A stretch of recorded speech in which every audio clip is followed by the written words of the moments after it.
Hi, and welcome to another episode of Celebrating Small Family Businesses. And today we are excited to celebrate MJ Brown and Erika Huarcaya. I didn't get that Yes. before. I apologize. Perfect. Hiya. That's Of Native Wisdom Hub. And I should say, based on all that we found that we have in common and to talk about and how interesting their story is, I don't know that we're going to get it all into one episode. So bear with us if we suddenly stop and have to do a part two later. Hi, guys. How are you? Welcome. Thank you. All good. Yeah. Thank you Thank you. very Very much. good. Thank you. Yeah. Nice to see you You guys. are currently in Edinburgh, Scotland. Scotland. Scotland. Yeah. You split your time between living in Edinburgh and working in Peru. Peru in the Andes, Yes. which is where you're from, Yes. right? That's So, right. I Yes. mean, right there, that's quite a story. So, how did your business, that your Native Wisdom Hub business, come to be?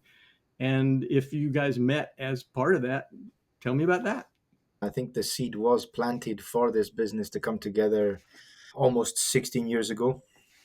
The seed was certainly planted when we met. I was on a really adventurous, as a 19-year-old, a really adventurous hitchhiking trip through South America that saw me become enamored with the region's indigenous populations. And then 5 days after I entered Peru, I met Erika, and 2 weeks later we moved in together. 3 months later we married, and here we are. Almost 16 years later, and that really planted the seed for everything because I was in the middle of what many people out there in the world might classify as a spiritual awakening, and that spiritual awakening came face to face with my enamorment with the indigenous populations of the region and seeing their way of seeing the world and their spiritual practices and stuff. And then that rubbed off on Erica, and so did my very adventurous spirit, of course. And she left her secure accountancy job to come traveling back down through South America with me Yes.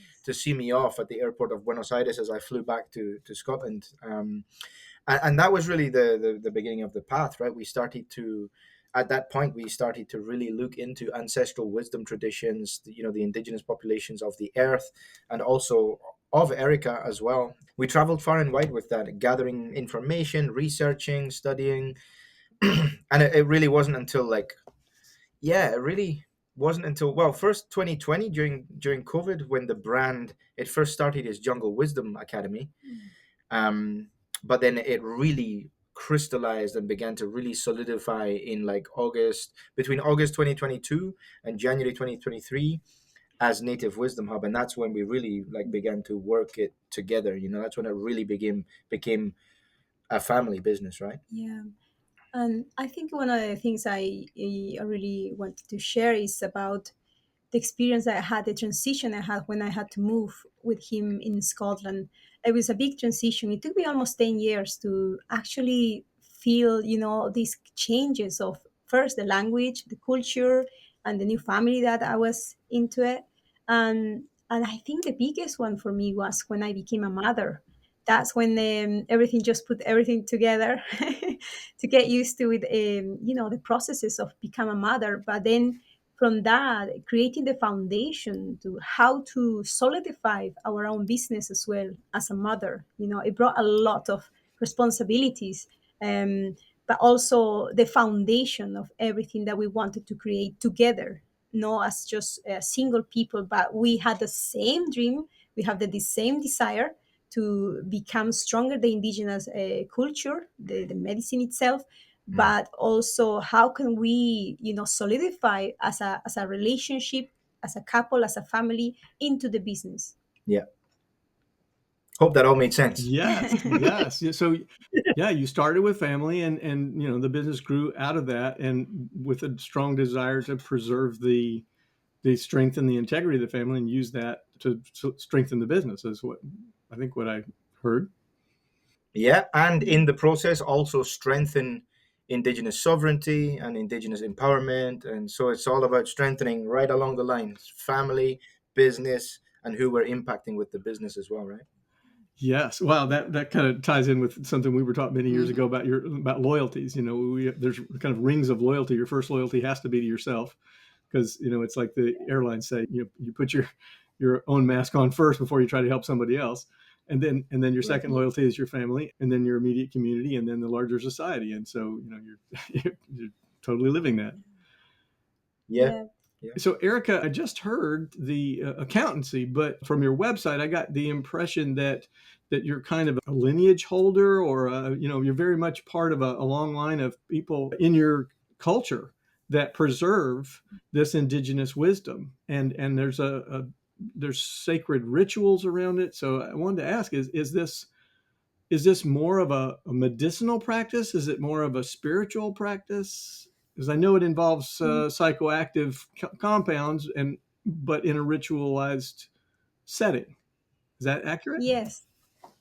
Yeah, so I come from a Quechua lineage. My parents and my grandmother are the Quechua lineage of the people from the mountains. Chanka And specifically. yeah, the Chankas. So we always keep everything in a very humble way, and since I moved here, I was not confident enough to speak the language, to be able to spread to the world about where I'm coming from. I felt like I needed to bring some level of confidence that I'm strong enough to, speak where I'm coming from and feel proud where is my culture coming from. So my grandmother was my midwife. She is the one that those times there was no such a nurses or hospitals. So my grandmother used to come to prepare, when it was the time for me to come to the world. And naturally my mother was giving birth naturally using the medicine of cacao.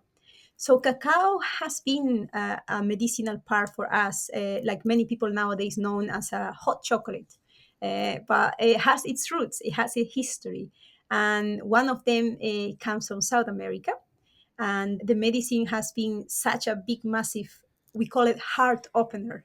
So we will say that this is a theobroma medicine, very legal, very accepted to the world, and it has a lot of history that has brought a lot of connection with community.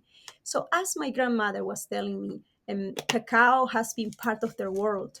She used to take cacao for every single processes of laboring. When people, for mothers who are getting ready to give birth, they were not using any sort of medical processes. They just used cacao and hot towel and pot. That was it. And the prayers to the Apus in Quechua, meaning the mountains. So it's kind of a prayer. They have no religion but trust, connection to the nature. And she used to always give the prayers to the Apus to content that space for the mother to give birth Mm, and receive the baby naturally and healthy. mm, And using cacao was one of the main things that she used it to me as well. So thanks to her, I am here now, mm, sharing this experience, because I think it's very important to appreciate those medicines that have been for many centuries, mm. until they. Thousands of years, yeah. And That's I'd right. say like it's not necessarily a religion that they follow, but it has its cosmology. It has its, I mean, it's a deep, deep, deep spiritual standpoint in the world, a deep spiritual entwinement with the natural world, and as a product of that, there is the entwinement with the plant that is cacao. Okay, so the deep connection. So many of the oldest religions in the world, and oldest traditions have this sense of everything being interconnected, and the physical Yes. being interconnected and layered with or intertwined with the non-physical. Is it similar? Is there also a connection to afterlife, or something as part of the earth wisdom? Yeah, for sure, for sure. Reincarnation is a thing. Yes. That's how we met, right? Of course, yeah. We met through, well, we connected first through a notion and a kind of a sense that Yeah. we had met in past lives, right? Okay, like an inner an um, inner awareness, a sense, an inner knowing. yeah, Yes. yeah, really, yeah, Yeah, really. looking at the eyes and Um, just feeling very comfortable to Ah, mhm, to express each other. So yep. that was good. Um, and I guess like in the Andean cosmology, um, you have Uku Pacha, Kai Pacha, and Hanan Hanan Pacha. Pacha. So that's underworld, middle world, and upper world, right? Um, and the underworld is, I mean, there are the worlds are so massive and so like multi-layered and maybe a little bit complex as well to be sharing on a podcast with the time constraints that we have at the moment. But like, just to give you a brief kind of overview, like the underworld okupacha would be where you go, where you have lessons that still have to be integrated. Welcome back. Thank you. Sorry. Yeah, all good. So Ukupacha is where you go when you've not completed your lessons on Earth, so that you can come back to Earth, right? Um, Hanan Pacha is the upper world where you go to once you've evolved from Earth School and are ready to come to either move on to other realms or to come back as a more evolved being to Earth, right? Just as a kind of brief overview, but Yeah. that's the kind of Yeah. basis of the cosmology of Erica, and of course, as she Yeah. said, the Apus and Pachamama. Mother Um, Earth. So I think it's important that when we use this kind of calling to these energetic different levels of connection in your life, using cacao, it's a way of the bigger picture, seeing everything in your life as the bigger picture mm, and where you are at. So when you're having cacao, it's not just about having a hot chocolate and sitting down and relax. It's about more about remembering, where you're coming from, remembering how proud you should be about your history of life and how things can improve in your mm, daily life, whether it would be relationship, whether it would be marriage, whether it would be being how to be a better parent or anything like that. So it's pretty much about reconnecting mm. to your true Yeah, essence. and reconnecting to your position in the grander, wider cosmos, right? Yes. Wow. And this is Yeah. one of the things that it took me time for me to sink in and really rediscover myself to appreciate everything. It was not really easy for me. It was literally 10 years for me to kind of go back and say, okay, I'm feeling ready now to share to the world. It was lots of processes, and one of the biggest processes was about when my mom passed away. Was one of the biggest process for me, because I felt like I needed to take that leadership now, because before it was just like feeling like mom is holding me and I need to do whatever it needs to be. But now it's like I'm by my own now, so I need to create my foundation. So, and then this is how the business as well came very organically, very naturally. It started with South American moms. That's amazing people from Venezuela, from Ecuador, from Bolivia, Right. here in Scotland, in Edinburgh, Hmm. and they start holding a space for me. They're saying like, why don't we do these gatherings? We can try just a small amount of people. And honestly, when we planted the seed, everybody start feeling the call, word of mouth start coming up, and they start saying, we would love to have more cacaos here, please, let's do it. So then it was a nice way of supporting everyone. And then I start to increase my orders of cacao. So we start supporting Peruvian people, indigenous people that maintain their traditions to make cacao very organically. So for me was, as a sign that everything is now flowing. So sometimes we needed to have this kind of really heavy experiences in life, because through it, I think this is when things unfold in a very massive leap of transformation. So Yeah. I'm very grateful for the experience that we had so far with the business of cacao. Yeah. Yeah. And Native Wisdom Hub has a wider business as well. Yeah. Yes, indeed. Yeah. And then native wisdom have came, right? But that's how Native Wisdom Hub was really solidified. Yeah. Yeah. Through our work with cacao. So the cacao is really a bigger part than the psychoactive huasca. Is that right? Ayahuasca, yeah. So the cacao is definitely the bedrock. It's what united us even more after a really difficult time of life. It's what brought us together. Cacao is literally what brought us together Yeah. to work together. Yeah, for sure. But we still do work with other plants. Down in South America, down in Peru, we're down there like once a year for between 6 and 8 weeks per year. Sometimes longer if you know life allows. Mhm. Yeah. um, But also native wisdom hub as well does a lot of digital work. Basically, Marc-John contributes a lot to this. We call it the energy of the eagle and the condor. The condor is the one that works a lot physically and brings all this beauty of working within the heart. and the eagle is the one that brings all the knowledge, the digital work, this active of representation of how you can create the digital work. Yeah. So that is what I felt, and it's a really nice science for us, a really nice lessons for both of us. We really feel in the depth of our souls that we are, with every day that passes, moving deeper and deeper into an embodiment of the prophecy of the eagle and the condor, for sure. Yeah. I think our household is an example of the eagle and condor prophecy. Yeah. Yes. And prophecy is an interesting term. How is it a model for life, or is it a prediction of a particular event? Well, that's a wonderful way of framing the question. Well worded. Uh, I would say the latter. So, how did you word it? You said, "Is it the predict Is it an more event?" of like a framework of how life works? The way I learned what you're talking about is like the balance of intellect and feelings, or two natures. Mhm. But when you use the word prophecy, I think of a prediction of some future event, or Yeah, absolutely. So, and it might not be like one single event that happens. The sun goes down, the moon comes up, and then the moon goes down, and the sun comes up again, and then everything's different. Like I don't think that's the way it is or should be framed. But it's an ancient prophecy that's rooted actually in the Amazon jungle,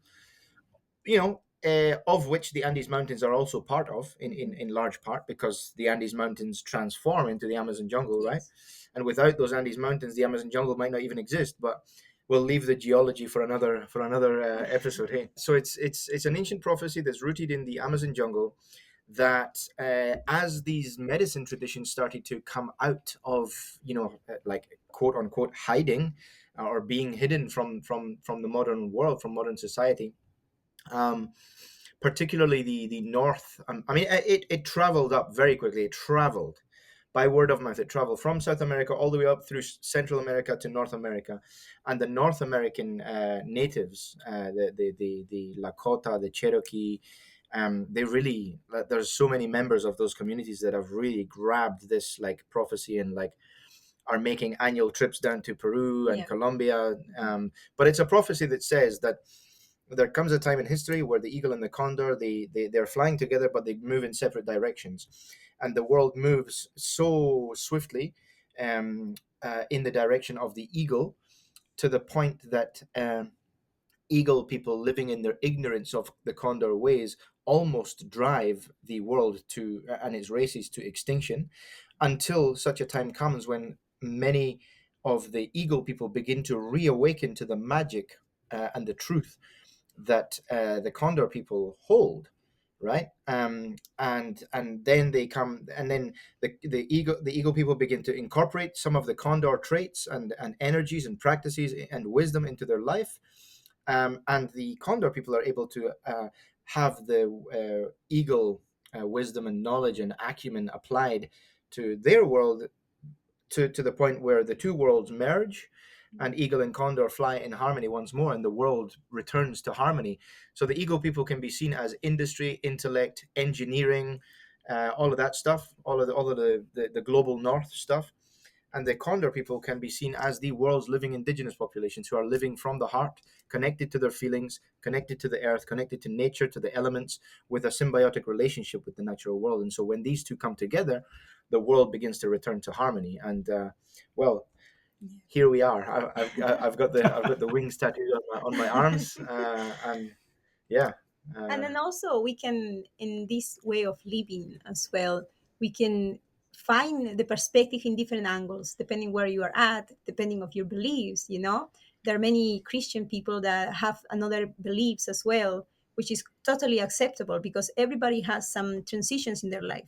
This is more into the shamanic understanding, or the spirituality mm, understanding, but it has a lot of meaning, mm, and that's the thing that we really need to feel what is right for us. yeah. So, and this all, of course, all of this, everything that we're talking about right now, it all informs our business. It Yeah. all informs the way we lead our teams. It all informs the way we operate in the world. Yeah. So the perfect transition. I was just looking at your LinkedIn profile, and you had a post that's talking about leadership, and particularly about self leadership, and where does that start? And that's very close to our heart. When you also do individual coaching, Marc-John, Mm, right? yes. With Yep. business leaders. So Yes. how does that? How, is that completely separate from your Earth Wisdom business, indigenous wisdom, or very integrated? Well, it's a separate offering. And of course, like if we were to talk branding, it would be more my personal brand, but it's definitely integrated into Native Wisdom Hub. And I'm basically with that coaching, I'm basically giving condor medicine to ego people, right? Right. I'm basically Yes. allowing high performing people, allowing high performers to relax a little bit, to get connected with themselves, to learn what it means to connect with community, to learn what it means to connect with creativity, to learn what it means to connect with their heart again, to remember what they used to dream about as children, to remember what it feels like to hang upside down from a tree, right? And these types of things, and it might sound a little bit wishy-washy if I express it in that way, but ultimately, it can be seen through the more soft eyes, so through the eyes of more soft skills, or we can look at it through the eyes of slightly harder kind of factual science-based eyes, eagle eyes, let's just say. We can look at it through condor eyes or eagle eyes. And if we look at it through eagle eyes, then what we see is that actually high performance is only sustainable to a certain degree if the person is not feeling whole within themselves. It will, or maybe they'll be high performing for a certain time, even though they might be depressed, anxious, fearful, living out inner child wounds or whatever, but they're still able to perform high in their field, whether it be as an athlete or as a high level business person, a CEO of a company or whatever. But it has an expiry date, you know, and then when it ends, so many times life goes southwards. Life plummets, for them. Their sense of identity, their sense of security, uh, yeah, these things that we take for granted so much when we're at the helm of performance and influence, right? And then when it comes around the corner to be taken out of that throne, let's just say, we can so often go into crisis, right? So ultimately, what is high performance? What is success? Are we going to run with that definition being having the expiry date attached to it, of it just being tied to our bank account and our business success? Or what does success actually mean? Does it mean having a happy heart, a peaceful mind, a regulated nervous system, being a good father or a good parent to our children? How does our impact create legacy? Isn't that more important than the current bank balance or the current running of our team or whatever KPIs we're reaching? So this is the kind of coaching that I help people with on an individual basis. Because that's the only thing you can take with you when you transition. Ask Absolutely. somebody on their deathbed if all that stuff's important, right? Exactly. Yeah. Like, That's Exactly right. so. Uh-huh. Yes. One of the little exercises I like to play with is I ask for show of hands. Who wants to have $1 million? I say, okay, now we're going to condition this just a little bit. That $1 million is encased in a big block of clear material that's hard as a diamond. You can't get into it. You can never touch it. You have it. You can put it on display in your living room, but you can't spend $1. Do you still want to have $1 million? It's not the having of the money that matters. It's what you do with it, right? It's It's right, experiences. what experiences are going to come from spending and using that money to our benefit, and the feeling, and ultimately it boils down to a feeling, right? Or a right, set of feelings. and an amplified capacity to express yourself as the person that you are, right? As who you really are, Yes. Yes. Well Right. like said. a volume. Well Yeah. said. So let's go Yeah. back to the business part of it a little bit. What did you to overcome in your process? Can you give us just one thing? Because I know we all go through lots of things, but just one experience that kind of transformed you and your business by working Oh, together. yeah. Yeah, that's easy. I'll let Erica begin to answer that, and or do you want me to start? You want me Whatever to you start? You can start. I've want. spoken lots already, so you can start. Do you mean like transitioning in the part of the personal development, or? Yeah, like what difficulties have Yeah, you yeah, Oh, and into Yeah. the business, because everything you do obviously in the personal is going to affect your business. yeah, yeah. without doubt? I think, yeah, quite a lot of factors that affect. And one of the main thing was about the financial situation. One of financial issue was one of the biggest thing, and I think there was a lot of one of the main reasons why. One of the thing is about maturity. Sometimes when we don't find that maturity level, everything we just take it for granted easily. Like you just see and disappearing. So I think the level of maturity that has helped me to like be the core of the family, the anchor of the family, has created a lot of foundation in my family. And this is why I feel grateful, because my family come from a very humbled way of growing, farmers. And one of the biggest things that we always wanted to make sure in our life, in our whole process of growing, was about togetherness, about time to spend together, whether we had money or not. And this is one of the things that I brought here when we used to live in Scotland. It's about the time to be together and to talk about things that are not easy for us in order to grow. Smart. And I think this is one of the things that I actually put it on the table with Marc-John, when the times that are very, very difficult time, especially when we just had our first daughter, our first child. Having um, children always brings all the oh, problems online, right? it was Yes. really, really, really hard. Yes. So how to put that together, and also if you're feeling the pressure, you can feel the pressure as mother. You feel already the pressure of your partner saying, how can I provide, how can I make it better, how can I not, all these questions. But then you realize that we don't need so much. We don't need so much when we are growing. We need the priority. We need a roof, we need food, we need company to each other. From there we start growing. If you have all these three important things, the rest of them start growing, the rest of them start flowing.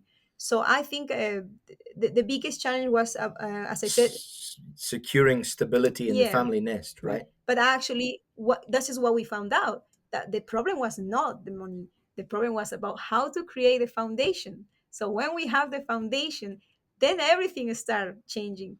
That was a different perspective that we figured out after all. It took us a long time to get there, Yeah. but like, yeah, we, Erica was in her world, I was in my world, literally eagle and condor. I was away on like on my path, and she was like doing her thing. And for a number of years, there was an ever deepening lapse in connection, and like proper communication between us. I'm living out my traumas of like trying to be the provider, the guy who brings the money and the sustenance and grows our business and whatever. Erica, typical story, right? Erica trying to take care of the children. And it's probably it's probably not too far away from the homes of the people that are listening. Maybe they can maybe resonate, right?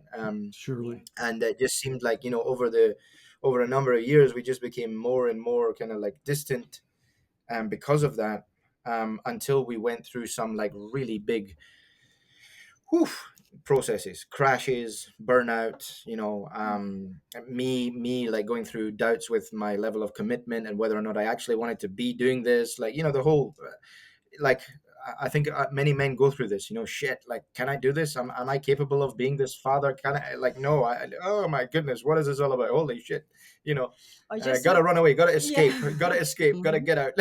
Well, Or just that's yeah, looking. that's that maturity that Erica mentioned. I think there's a point at which we have to stop seeing ourselves as the child and start seeing ourselves as the adult. And sometimes that's forced on us by the passing of a parent, and sometimes it's just we just have to come to a realization. It's like, because I know for me, I felt like a kid inside for a lot. I was way past my childhood years.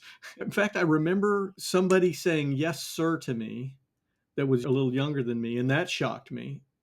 And I remember Mm. someone referring to me as a man. And I worked in a family business. I worked with my father, so it was always, dad and son. And I remember being shocked, feeling like, man. But being referred to as a man, I thought, whoa, I need to take a look at that. Yeah. There's these little things that we just don't notice until they become a big thing. Yes. and then we Correct. have to That's deal true. with them. Yeah, Yes. Well, is till they there any smack you in the other face, right? Yeah. Right. Sorry. so is there any other words of wisdom that you have, especially for small entrepreneurs that are trying to either, grow their business or know where they're going? Or figure out these family issues. Yeah. Do you have any Yeah. words? There's one of the things I want to say. I don't know if it's gonna be just by video or by voice, but one of the things that my daughter gave it to me. She's a great creator. She loves drawing and crafting work. And she's So very tapped into us, yeah, so she's very somatic feeler, attuned. attuned into what we are at or what we're doing. So Mm-hmm. she set it up on my phone on the case. She sent me a message. She said, "Mom, this is for you." So it's called "Be Kind to Yourself." You see that? She just put on my Oh, phone this one. She cool. created it as a paper and I put it on my mobile phone.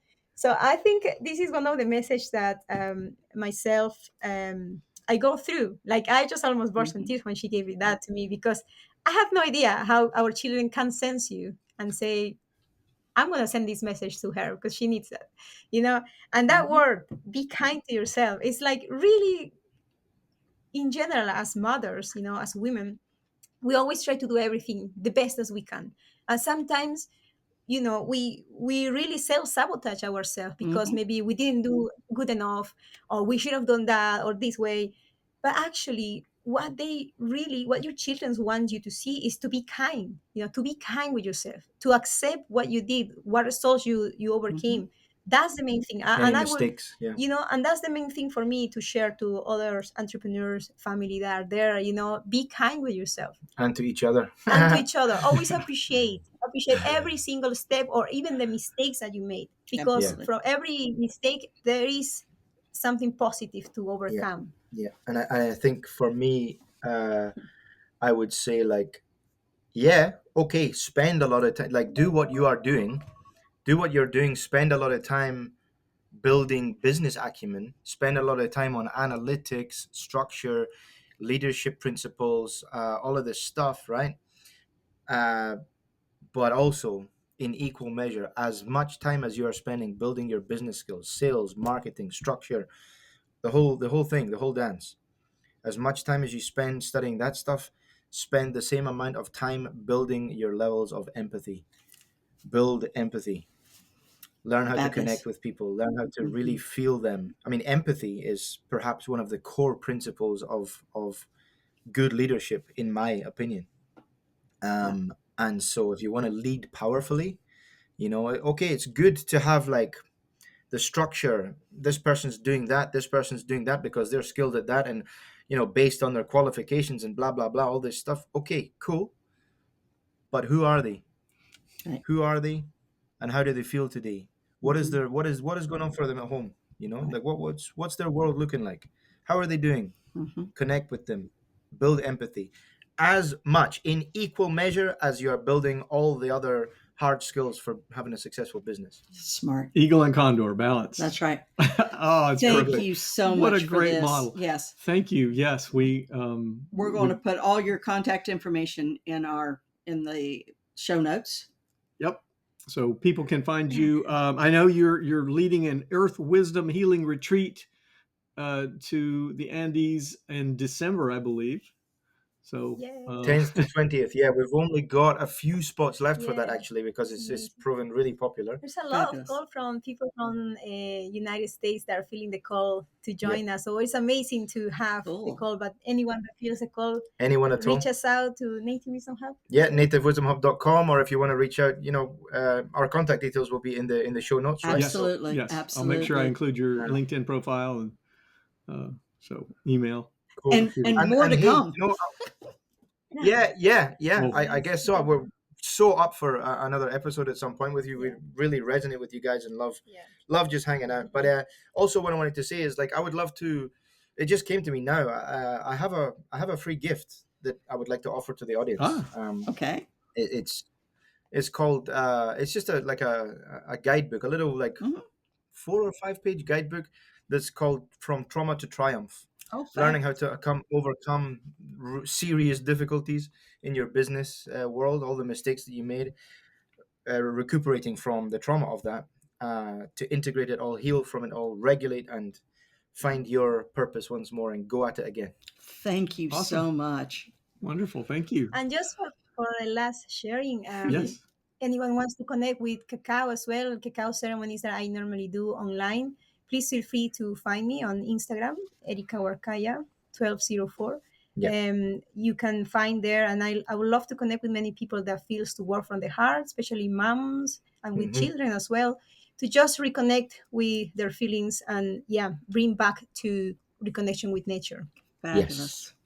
All right, well, go get your little darlings, and we Thank will We will talk again. Yes. Can't wait. Thank you so Thank much you. for your Yes, we will. sharing and your understanding. Thank you. Thank you. Thank you. Thank Until you. we meet up again. Ciao. Thanks, guys.